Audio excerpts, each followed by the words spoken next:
without further ado, I want to extend a warm welcome to our guest, Janelle Duray.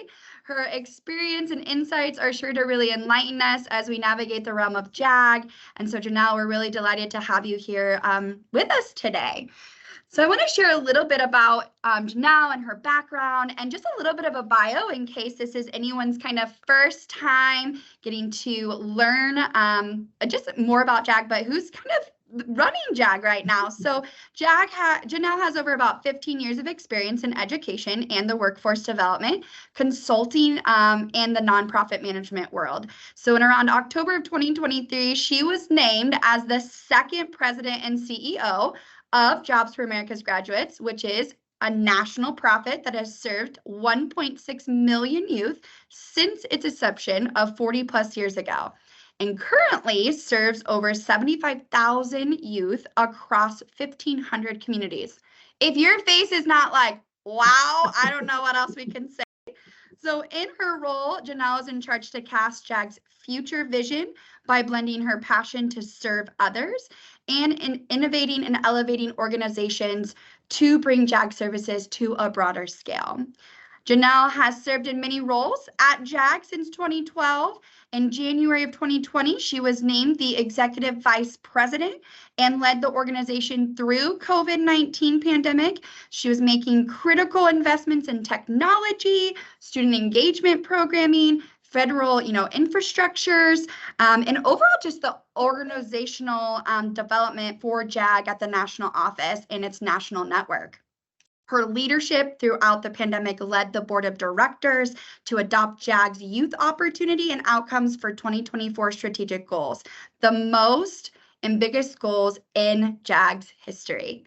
From there, prior to her commitment to JAG, Janelle has consulted with leading Fortune 500 companies and national profits, including ADM, HCA, United Way Worldwide, the AARP Foundation, the National Urban League, and more to grow their fund development, external affairs efforts, and overall strategy. Janelle received her Master's of Arts in Public Administration from George Mason University School of Policy and Government, and her Bachelor's of Art in Global Studies from the University of Throughout her post-secondary education, Janelle held positions at the Association of American Law School, former Minnesota Governor Tim Pawlenty's office. Well, awesome. So again, thank you, Janelle, for being here today. I just want to note again, we encourage people to submit questions via the Q&A button or the chat button throughout the entire time today. But with that, I want to kind of just Janelle, ask you a little bit, would you be able to share with us just your vision, right? The JAG vision, the JAG National Network, and just provide us some insight on that. Absolutely. Well, first, let me say thank you, Becca. I think I forgot a lot about myself and my past until you ran through it all. So you brought me down memory lane. And thank you all for joining today. I wish I could see you, but I'm just so appreciative that you're taking the time to be together, be in the community, and hear a little bit more about JAG. I know many of you are very familiar with JAG already, so I just want to say thank you for everything you're doing for our young people across Nebraska. It's changing lives for the better each and every day, and we couldn't do it without you. So thank you. So a little bit about JAG National. So our mission is to empower the nation's young people with the skills and support to succeed in education, employment, and life. And our vision is that all young people are prepared for future success. And we, as Becca said, we're a national nonprofit. We've been around actually since 1978 when Jobs for Delaware Graduates was born. And it was then that our founder, Ken Smith, and the governor of Delaware said, we can do better by young people in our state.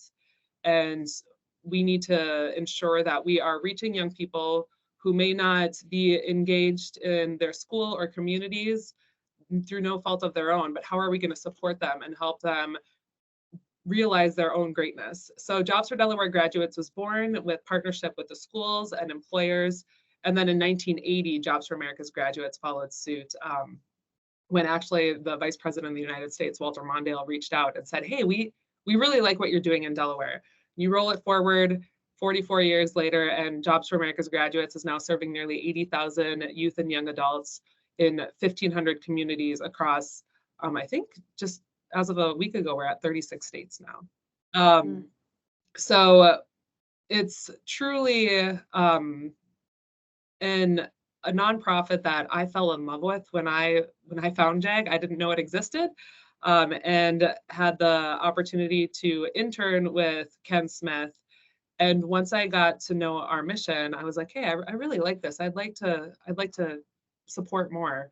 And then a couple months later, I met our young people at our National Student Leadership Academy in Washington, D.C. I met our specialists who are supporting them each and every day, our affiliates and affiliate leaders. And I looked at Ken and said, you're stuck with me. This is what I'm doing. I believe in this program. I believe in our kids, and our nation needs more of JAG.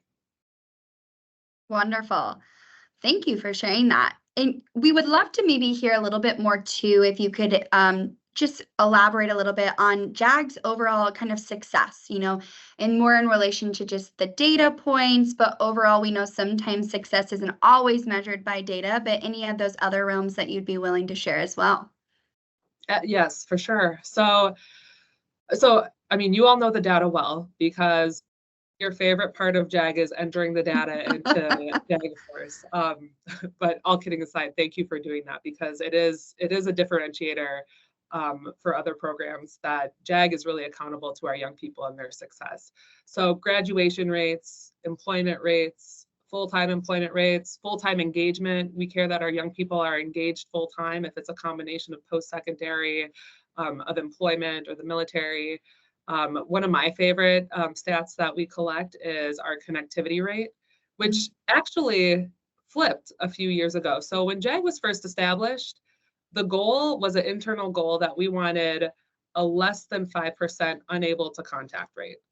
But when we established our Youth Opportunities and Outcomes 2024 strategic goals, we said we're an asset-based organization. We want to focus on the greatness of our young people. So we flipped that and we said, let's strive for a connectivity rate and let's make it public. We want to ensure that 95% or more of our young people are still connected to their JAG specialists, their JAG community, a full year after they graduate. So Nebraska knows this well, because you all have achieved what we call the 6 of 6, the coveted 6 of 6, which means you're reaching or surpassing all of our national standards. And what I like to say when I'm talking to companies and governors and people across the country is that our young people outperform all of the nation's young people, not just those peers who would be eligible for JAG but aren't in it. Our kids outperform all youth. And we know the young people that we serve. We're a trauma-informed care organization. We engage in project-based learning because our young people like to often roll up their sleeves and get involved. And we engage employers throughout because our young people might be interested in employment more sooner than others, right? And our young people outperform all young people across the nation. And I get very passionate about our outcomes because we know the individual student stories behind them. But when we're looking at massive scales across the country and decision makers are trying to figure out how do we meet young people? How do we support young people who have traditionally been marginalized we're trying to get into school, we're trying to get in the labor market. And we say, look at JAG, look at what our specialists are doing each and every day. And the individual stories that are behind it. It was a year ago when I was in Nebraska for the first time visiting JAG Nebraska. And last year I spent a lot of time on the road. It was the first time being in classrooms since COVID. And it was recently since we launched the JAG Career Association, the youth leadership piece about JAG, which is, I know I say I'm passionate about everything about JAG, but I would say that is something that I'm extremely excited about for our future. And, we've read the newspapers, we know, better than anyone the struggles that our young people are facing in school. And the JAG Career Association talking to kids about, I'm going to run for our local office, or I want to go to nationals, and we're going to compete in the project-based learning competition, and I know we're going to place. There's this palpable energy from our young people. And I recently wrote an op-ed that, as we're as a nation are debating about, how best to serve our young people, and there can a lot of times be a lot of negativity around it. when you talk to young people, they're very pragmatic. They're looking for a better future. And Yeah. JAG helps them realize their own greatness. And I love JAG because it has the data to back it up, right? We have all the student stories, but we have that data too. So we can prove what we preach. Yes, I think you said it. Our JAG students are really simply the best. Their passion, drive, commitment really do set them apart in every endeavor that they undertake. Our JAG students continually demonstrate their remarkable abilities and just their dedication, and their achievements and contributions never fail to impress. But I will know, don't worry, Nebraska will definitely show up and make our presence felt when it comes to those data points. So with all that, would you be able to could you please provide us with just some updates from JAG, the national level? We're eager to stay informed about the latest developments and initiatives just within the organization itself. Yeah, it's a busy, busy time at JAG National. So you mentioned at the top of the conversation that I stepped into this role October 1st of 2023, so just over 6 months ago. And our founder had served as president and CEO before then. So I'm the second president and CEO. I couldn't be more blessed with a mentor in Ken and learning everything about JAG and a lot of other things over the last several years, a decade plus. But with the change comes an opportunity to honor our legacy, honor everything that Ken has done, the 1.6 million young people who have gone through the program, the tens of thousands of specialists, and kind of take a step back and say, so where are we going? What does our future look like? And we are in our final year of our previous strategic goals, Youth Opportunities Outcomes 2024, and we've had a lot of lessons learned in that.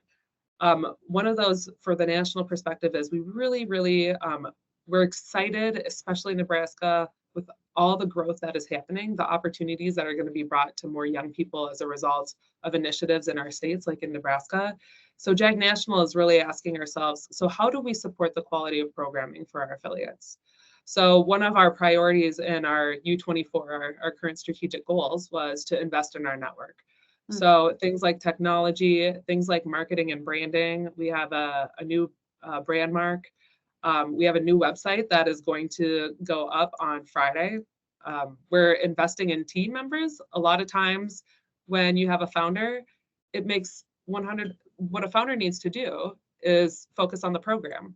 And Ken literally was the Johnny Appleseed across 40 plus years. Now we're asking ourselves, how do we help lead our affiliates who are the program experts and learn from the programmatic elements so then we can continuously invest in the resources that we provide you all. Our national events, we added a third events.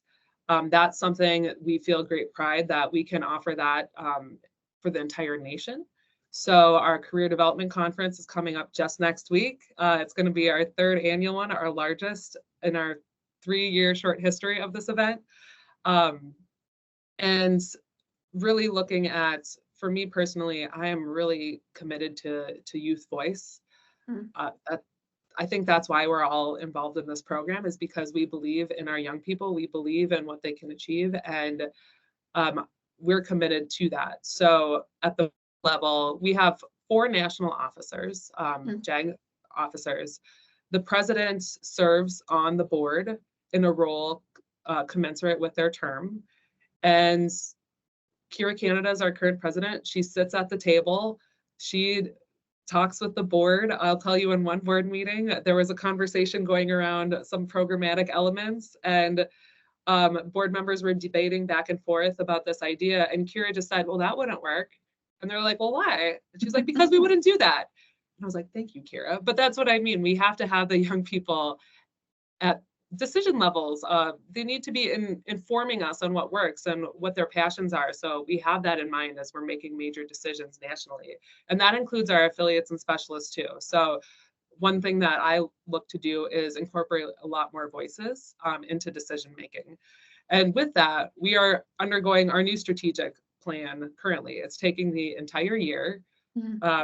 We have dozens upon dozens upon dozens of stakeholder interviews, including with specialists at the Career Development Conference next week. And the board is going to make some major decisions around governance and management. So your bylaws, all the things that govern how we work, our committees, all those things. And then perhaps a little bit more excitingly, also the strategic plan moving forward. And I do anticipate a lot more about the JAG Career Association, more innovations for programming. And what I really want to do is honor innovation that the states are doing and kind of get JAG National out of the way. You're never going to have to stop importing data. That is just absolutely necessary for funding. But there's so many great things that are happening that, how can we be a vehicle to lift up that greatness? So it's going to be a few more months until we have a new strategic plan. But the last thing I'll say on that is I'm a big believer in empowering the states, and you all have a tremendous growth plan. So it's our job to ensure that we have quality, right? So quality is the name of the game. The board is very committed to how are we ensuring we have quality services, because quantity will then be a byproduct of that. Yeah. Well, thank you so much for sharing the national updates with us, because your insights are greatly not just appreciated, but they help us stay informed and connected with the broader JAG community. JAG Nebraska was blessed with Miss Canada's appearance at our state JAG Career Development Conference. That was in February.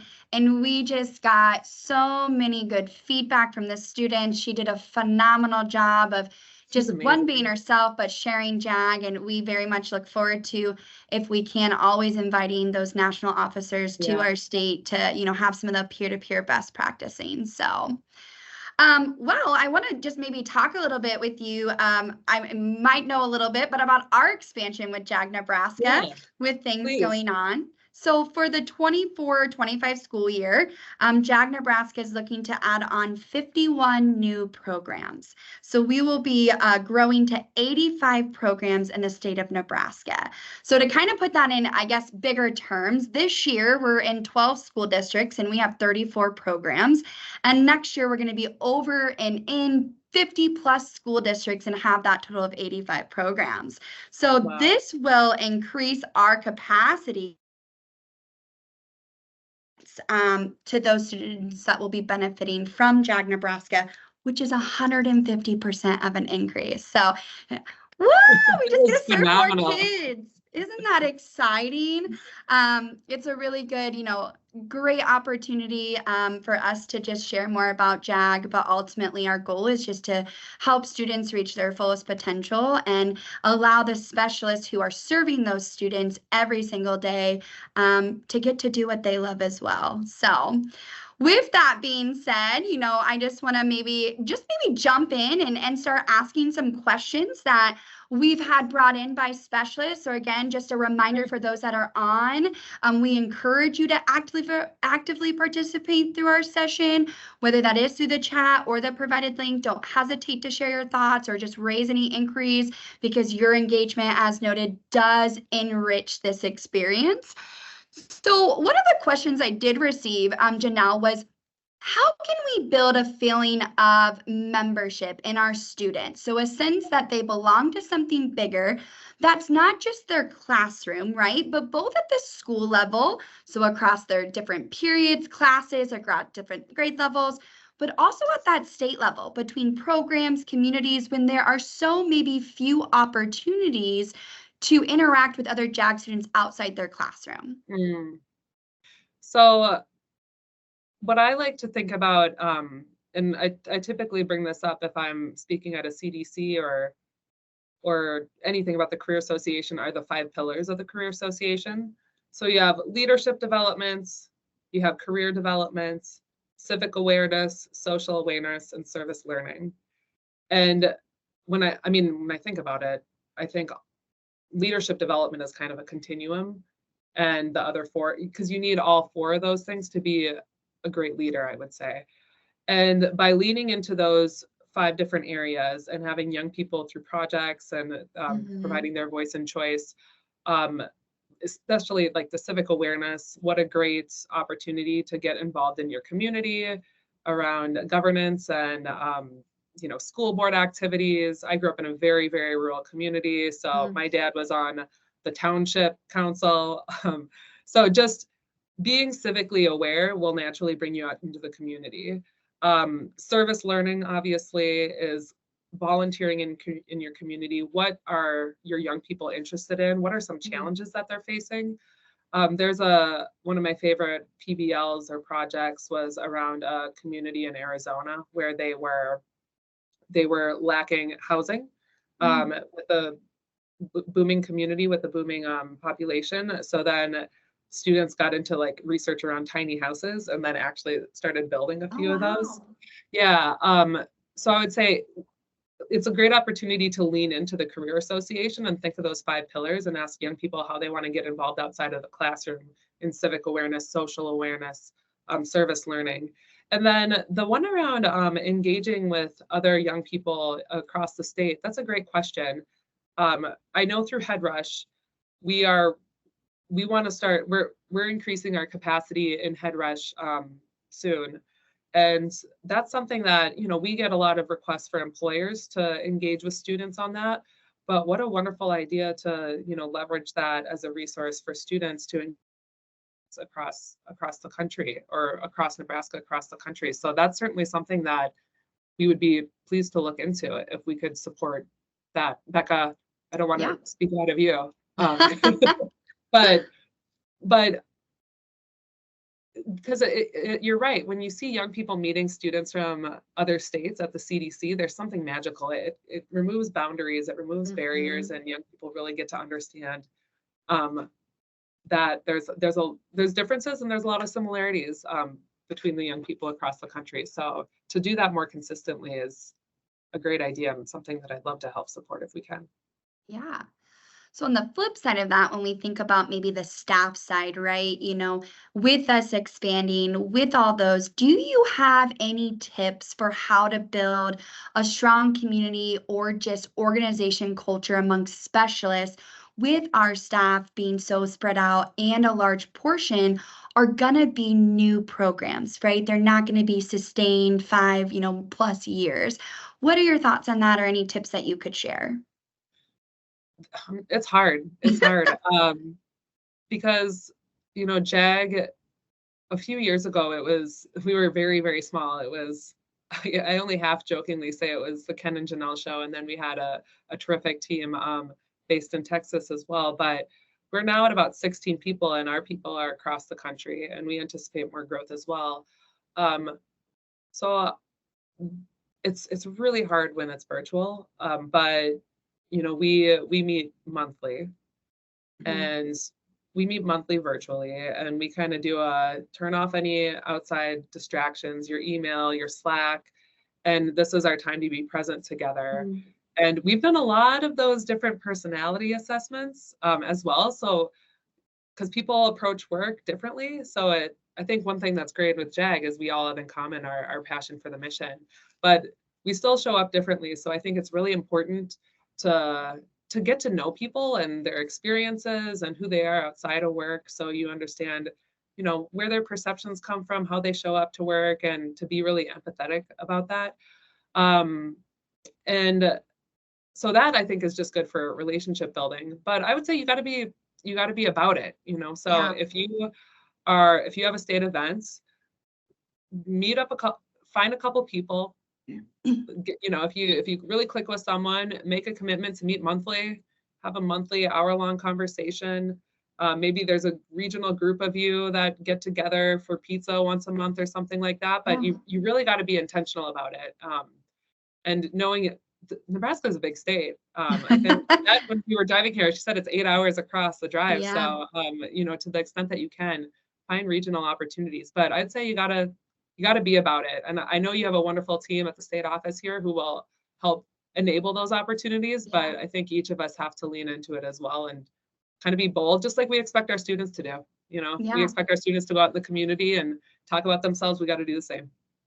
It's so interesting. You talked a little bit about like team grids and dynamics. JAG here in Nebraska has, I wouldn't say this is our first year piloting, but are going through a strength-based organization with Gallup.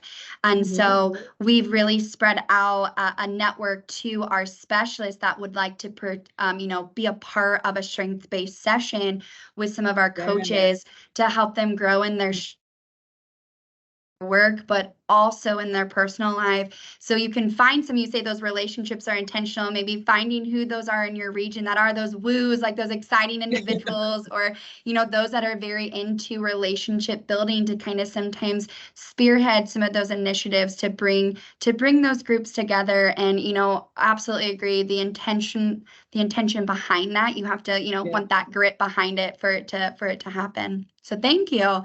Becca, what's your strength? My number one is focus. My second is woo. So those would be my top two. So I love it. I think mine is futuristic. Okay. And then one of my top 5 is focus too. Great. So if I'm like reading something or writing and you come and try to talk to me and I don't acknowledge you, it's not because I didn't hear. I'm so focused. I can gotta zone in. Yes. Well, with JAG, and we talked about a little bit more about that expanding piece, there are rural areas that face some different barriers than our urban students and communities. So as we continue to grow in Nebraska and even, in those rural areas, there is a need for barriers to address that specific area. So is there a way, or have you guys thought about this at the national level on how we can work on barriers for rural programs? Yeah, so I think I mentioned it, but I grew up in a very, very rural community in Northwest Minnesota. My graduating class was about 27 kids, and there was no stoplight in my entire county. So I understand rural, and one of the things, there's not as many job opportunities, right? Right. And one of my first jobs was at Dairy Queen. I also worked at a gas station, and these were good jobs. They helped me pay my bills, and I learned a lot of the customer service skills that are necessary regardless of where you go. So I often find myself at the national level, which I absolutely appreciate and support the push to help our young people get into like future-proof, competitive jobs, emerging industries, all that, 100%. However, I will always stand up for the young person who is getting their first job at McDonald's and feels pride on that. And it's an opportunity in their community. You have to go with what the opportunities are. You hear a lot around broadband, making sure that there's internet connectivity and things like that in rural communities to help young people access different training opportunities, post-secondary. And that's something that the country has done better on, but I know we can do a little bit more. So if that's an issue, I'd say let national know, because that's something we can advocate for to make sure young people have connectivity. And then I would say, lean into some of those different training opportunities, research around, especially around like computer programming and coding. Web design, a lot of those jobs are remote, and you can do so freelance or as a contractor. So test your skills out while you're working somewhere else. And then entrepreneurship. That's something that we at the national office are really, we know we have project-based learning and business design and things like that, but we're asking ourselves, what more can we do to help support our rural communities? And entrepreneurship is set regardless of where you live, but in rural communities, it seems to be there's like a renaissance of homegrown, home cooked, and a couple of my friends actually in like rural Arkansas have opened their own stores, and I like that for several reasons. Creativity, you're a business owner, but you're revitalizing communities that a lot of people have fled over the last several decades. So I'd say lean into your projects around entrepreneurship. Yeah, too. I think also just, we can always tap into students, right? We say a lot of student voice and choice, and allowing students that we see a need for them to grow in their community, and how can they, build off of that or give back to their community so that we can eliminate as much as we can those barriers that they might be facing. So, well, what suggestions would you have for small communities that JAG might look maybe a little different for them?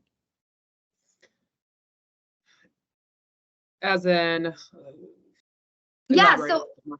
yeah, so when we talk about, you kind of shared a little bit like working into entrepreneurship, but maybe there is a lack of employer engagement opportunities in their area, or, resources that they can provide their students. What suggestions would you kind of tap into that creativity piece that they could look into in their small community that they have to be a little bit different and creative versus maybe someone in the more metropolitan, bigger Yeah. city area? I would say, still look at what are the top jobs in that area. And, I grew up on a farm, so I'm going to talk a little bit about farming, but there's, I grew up, with row crops, right? So my Yeah. dad, wheat, barley, corn, sunflowers, my brother took it over. But, when I was a kid, I was like, I don't want to be a farmer. So I didn't really see job opportunities for me there. However, at that time, I was interested in launching my own business, because I wasn't on a farm that had a lot of produce and, jams and honeys and all that. I wish I would have thought a little bit more about my passion, which was to launch a business and maybe work with other farmers or organic farmers, smaller farms, to see if I could work alongside them to learn a business plan, or perhaps in the finances of it, or marketing even. Now that we have social media, I would say still look at the industries that are in the community, because part of this is also, if young people are excited about where they grew up and don't want to leave, then I would look to identify what their passions are, like what really brings them joy, and then maybe take a deeper look at the industries or the jobs that are available there and see if there's a match. So it'll take some creativity, but I know we've seen it in Nebraska with Umaha Nation. And Wow. I mean, I'm sure you all saw it. Like, yeah, you all were in the Guardian, an Yeah. international publication around creating jobs, not only to support, the economic vitality of the community, but also that embraces culture Yeah. and the identity of your ancestors. I mean, what a beautiful story. It's not easy. So I wish I could just say, oh, Becca, like do it takes creativity, and another thing that I'm very passionate about is identifying the passion of a young person and really Yeah. trying to pull that out in a way that aligns to a job. We're always going to have to do things that we don't love at our jobs, but to the extent that we can identify something where we can spend the majority of our time and our passions, and then you just have like people around you that share that with you. There's nothing better. So hopefully I helped answer that a little bit, Becca, but Yeah. it's tough. The entire country is trying to figure that one out. But small businesses are making a comeback, so that's exciting. Yeah, I heard a few tie-ins. I always kind of say to our team and to our state that we get to be a team life coach. We find out their strengths, their passions, and we help them achieve those things. And so our specialists being at the forefront of that and truly knowing their students to help lead them is so rewarding. But also too, getting the insight of your schools that you're working in and the community and what their voices or what they want to see, and the creativity of just sharing ideas can always spark some Yeah. of those interests as well to just get it up and going, which is great. Well, our specialists at times often feel overwhelmed when they first begin their role with JAG. So, how would you recommend that they prioritize their roles to be more effective, but also feel more confident in the position that they hold? Yeah, it's a lot. The JAG program is there's so much to it. Mm-hmm. So relationships are key.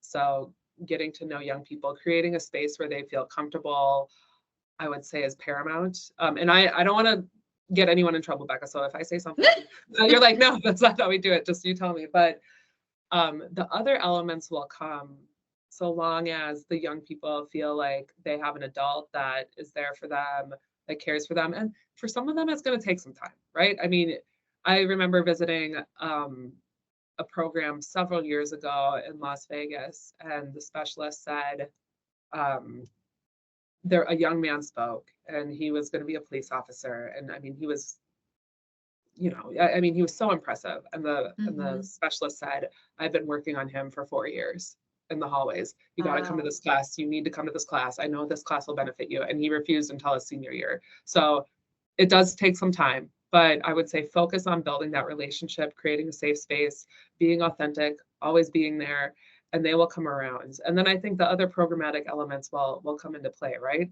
The data piece, just spend like 5-10 minutes a day doing it, and it'll make your life a lot easier if you get into a daily habit of doing that. Build allies within your school district. And I would say it's okay.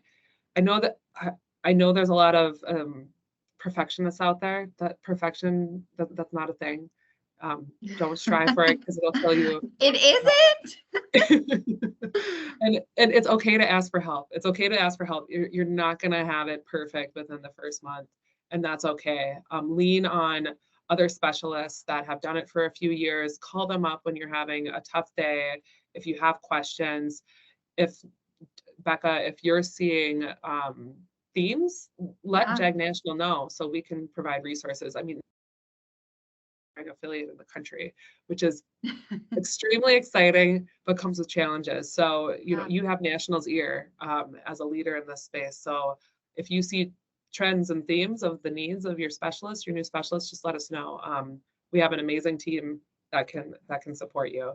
But I would just don't be too hard on yourself. Please don't be too hard on yourself. This job is stressful enough. Yeah. So find moments in celebration. The other thing I will say is, we've heard that. We've heard it for a very long time. It's not going to happen overnight. It's probably going to take a couple of years, but our team is looking at JAG programming and recognizing that it's a complete fire hose when specialists are learning it. So they're working on a strategy that will help support onboarding in a more consumable, is that the right word to say, way for our specialists. So we've recognized that is a need that specialists have. So our team is working to streamline programmatic onboarding for our specialists. But again, please hear me when I say it's not going to happen overnight, because these things, when you're turning a ship, it takes a little bit of time. Absolutely.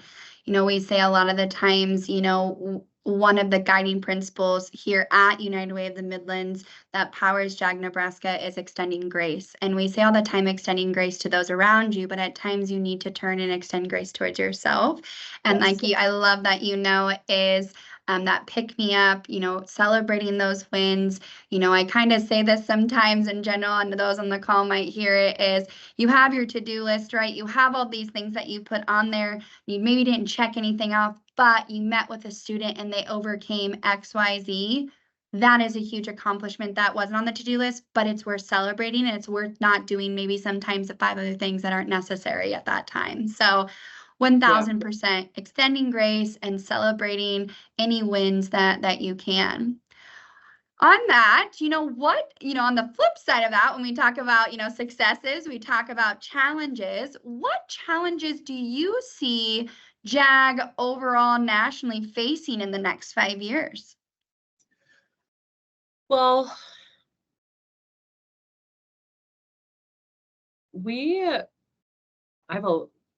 myself, the board, my team, I think the national network, we have a lot of ambition. And with that comes the need to invest in our national network. So fundraising, obviously, I think any nonprofit will always say that. But really excited. We just hired a new vice president of development. And she has a capable team, so I'm really excited about some of the work that they have underway. I would say also is just, with the technology changes that we see, AI, I tend to be, I like technology. I am not good at it, but I'm a perpetual optimist. So, and I often say when I'm debating people about AI and the future, and the concerns are absolutely valid, but I'm always like, if I'm not going to focus on the positive aspects and how Yeah. we can make good out of this, then I don't think I deserve my role.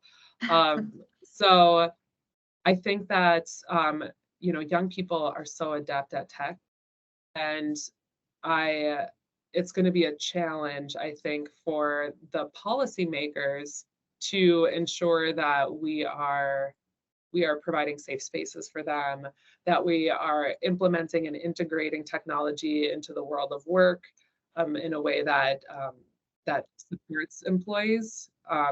So I am positive and I feel good about it. And I follow Johnny Taylor, our board member from SHRM. He's the president and CEO of the Society for Human Resource Management, and he has a lot of great take on the world of tech moving forward. But that's going to be a challenge for any organization. Yeah. I mean, it's we are at just like when the Industrial Revolution happens, well over 100 years ago. It's going to be another pivotal time, I think, for our country and for the globe and the global economy. And then I would say, um, just building infrastructure and building teams is hard. You guys are going to experience that in Nebraska. There's going to be several times where you're like, we're growing too fast. It's going to happen. And then you're going to go, but look at all the kids that we're serving as a result. And with change, and it's hard. Change is hard. Yeah. So JAG National is going through it. Our team talks about it regularly. We talk about the feelings of discomfort that we have with it, but also the resolution that we need to do this to serve more young people. So I'd say change is always hard. And one thing that is a challenge, but I'm really excited, is just like the transformation in leadership. We talk about leadership much differently now than we used to. We talk about being vulnerable, being people, and leading by example, leading from behind. I'm a big believer in that. I'm not one that has always been great at being vulnerable, but I'm doing it now, right? Like we need to know that leaders are human. So Yeah. I am very excited about how we talk about leadership and the fact that we're doing that as we're investing in our youth leadership piece. I think there's a lot of challenges, but I am extremely positive and optimistic about our future. And all you have to do is talk to JAG kids on a regular basis. And if we support them and help them have access to the right platforms, I think that we have a lot to look forward to. Well, they are our future, leaders, our future next builders of everything. And I always like to say, change is constant, right? It's the one thing that no matter what, it's always going to be constant. You might not be able to control any of the things that are changing, but you can control yourself and how you react and what you bring to the table. Yeah. And so being positive in those times really are uplifting more than anything. So with JAG, there was a question submitted on how is JAG National able to support just the affiliates, just the states? What supports does JAG National overall provide for the use for whether that's specialists or as a state? So we are working on updating all this because we've added quite a bit from since COVID. But so I'll start with our events. We host 3 national events each year: the National Training Seminar, the National Career Development Conference, and the National Student Leadership Academy. So we have a team committed to that. And as they grow, we're going to have almost 1,500 people next week. Awesome. So that element, technology in terms of our platform. So we have Salesforce that we manage all that through the central office. HeadRush, our learning management system for specialists and students, the JAG Genius for our specialists. We're doing a lot in branding and marketing, which is something that JAG National hasn't done until a year ago. We hired our vice president of marketing and communications. So we went through a rebrand. We're aligning the JAG Career Association to JAG instead of the NCA and JAG. We had external stakeholders saying we're confused by this dual brand here. We have a new website. We're developing a lot of resources in this space that will come over the coming months. And we really want to leverage our space to make JAG more of a well-known name. I mean, I'm sure you hear it all the time. What is JAG? Oh, this is amazing. I've never heard of that. Mm-hmm. Whether it's a student or the board or special, I mean, everyone is like, why does nobody know about us? So James Waller, VP of Marketing and Communications, that's his job to start changing that. And then I think another area that we're really looking at is there's a lot of other national players in this space, Boys and Girls Club of America, 4-H, entities like Jobs for the Future who are leading major initiatives around policy and how are we formatting education and workforce development in a way that really benefits all Americans. That's a space that I think JAG National needs to be more in, because we're